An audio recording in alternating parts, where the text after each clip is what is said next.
Hi everyone, welcome back to my channel. Today we have a little bit of a change of scenery. We're at my gallery wall.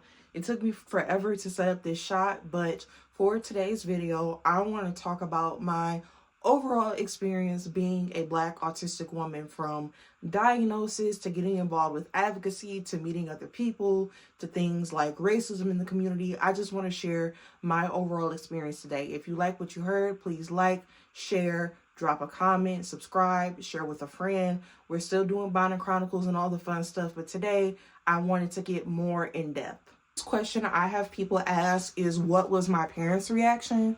So I would say at first my mom was kind of shocked when I called her and told her, and she was like, well, nobody in the family has autism. Why do you think you're autistic? And I think I sent her like an episode of Therapy for Black Girls and some podcasts from Autism in Black, and I was like, hey, like, I'm not like self-diagnosing, I'm saying this is something we could explore. And I think after the initial shock wore off, she was, understanding.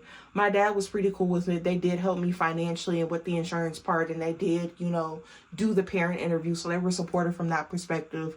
But once I got the diagnosis, I don't think it changed anything. I think for them, some of the rigidity I had as a child and some of the repetitive behaviors and some of the things that seemed like they stemmed from anxiety finally made sense to them. I am the oldest girl in a family of 4, so I was kind of like the trial baby. I was always used to, being responsible, taking care of other people, feeling kind of strict and stringent sometimes. But now the autism diagnosis gave a formal name, and it wasn't me being difficult on purpose, but it is because my brain operates differently than most of the human population.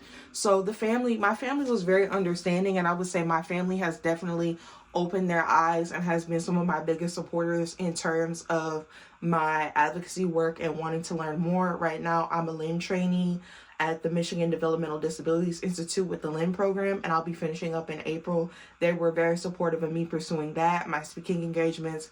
My mom was the one like, you need to get an LLC and you need to be charging them people the right way to when you do your speaking and so, my family really came around to it, and I think it really opened up conversations about autism and other things like that. I come from a traditional Black, very churchy family. At no point in time did anybody tell me I need to pray about it, or it's a spirit of anxiety, or this autism diagnosis is confusion from the enemy. There was none of that. My family, just like they loved me before the diagnosis, they loved me after the diagnosis, but just with a better understanding of, I am not being difficult. Like, I feel things a certain way, I experience things a certain way because of my autism, and that's just that.